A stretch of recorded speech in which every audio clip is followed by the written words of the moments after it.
past. I can speak with personal knowledge of the quest for freedom by the people of Sri Lanka. From 1939, when Dudley Sennayak and I and several young men, having joined the Congress in the Pandura session in December 1938, were selected to the Congress General. We changed the campaign of the Congress from the begging bowl politics.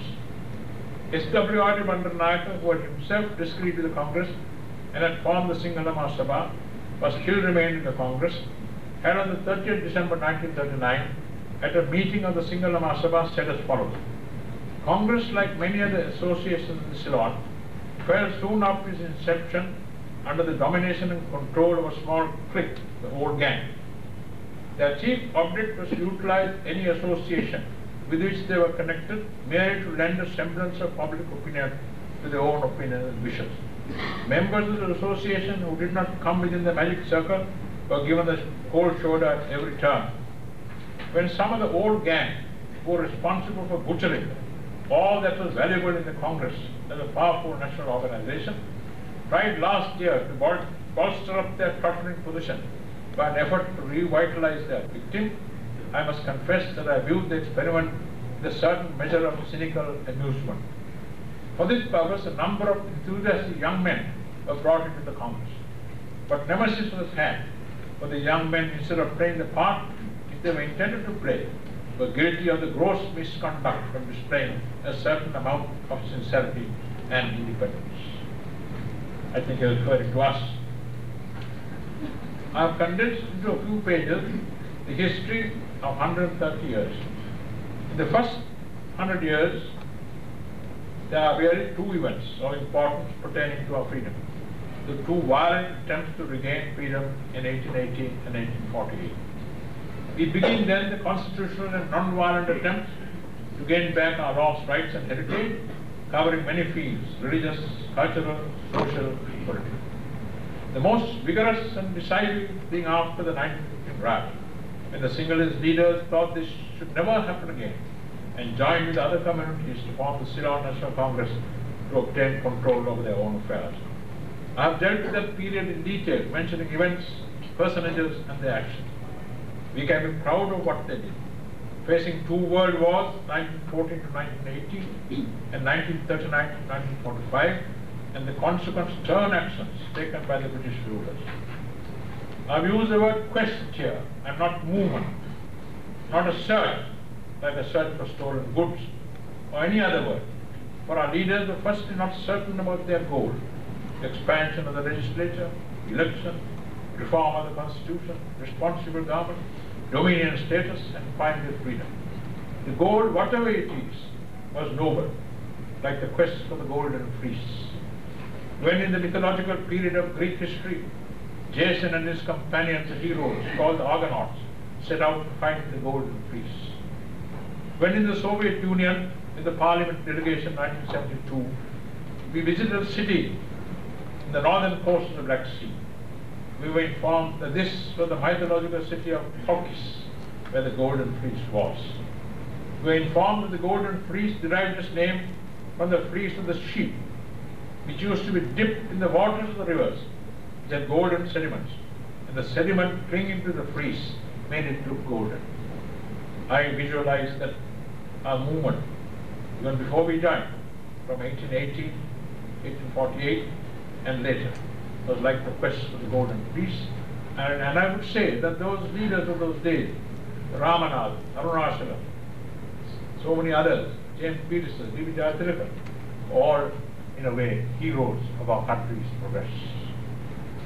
The events of the period 1939 to 1944 are in the following pages. It must be remembered that the Second World War commenced in August 1939 and continued till 1945. In 1942, Japan, which had joined the war on the side of the fascist powers, bombed towns in Ceylon. The Indian Congress movement was suppressed. All the Indian leaders were in jail. Ceylon was put under a Commander-in-Chief, Admiral Lake. It was also the headquarters of the Southeast Asia Command, SEAC, in Lord Mountbatten, for the conduct of the whole war from the Indian Ocean to the Pacific. The freedom of Ceylon is wound up in these momentous happenings. D.S. Seranayaka did not object to actions or speeches. He told us, you carry on. If I disagree with you, I will say so. If I cannot work with you, I will leave you and act alone. When we moved the Freedom Resolution, he left us. He told us the Americans and the British will win this war. The British Empire cannot survive after this war. India will be free. We need not defy or annoy the British. India can afford to do so, we cannot. My working with them and friendship with them now, when they're in trouble, will bring results after they win the war. That is my method of winning freedom. I don't seek help from the Japanese or anyone else. He said this because Datin and I had sought Japanese aid to help us in our freedom movement. These words now appear to have been words of wisdom. He also did not encourage us in our efforts, nor dissuade us. He said, I tell the British, you have no friends here among the youths. Not only my son and his friends, all the youths are against you. For example, the Samasamajis and others are already in jail. He used his argument to strengthen his claim to be heard and followed. And when the Sovereign Commissioners recommended almost dominion status, he went up to the British and said, I'm not accepting this. You are betraying what I did for you. Give us freedom.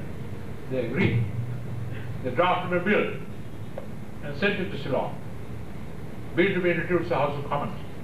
The bill said total self-government for Ceylon. That day and I met him and said, sir, change the wording. Say this is the Independence Act. He wired to England and immediately it was accepted. The Independence Act was put to the House of Commons and was passed. There was no quorum. That's the interest the British took in our freedom. How true were his words. For the Sovereign Commission recommended dominion status with a few restrictions which are soon removed. The task to perform which we joined the Congress in December 1938 was done. For better or for worse, Ceylon was free on February 4, 1948.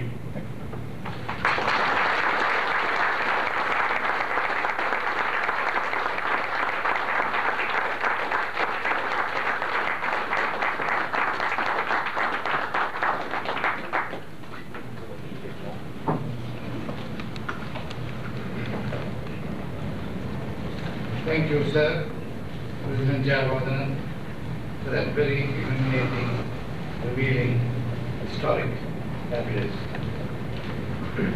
And now it is my pleasure to call upon colleague and trustee Manik Sandasagar to propose the vote of thanks. I am told that his grandfather used to do the same sort of thing, proposing votes of thanks to the President's father.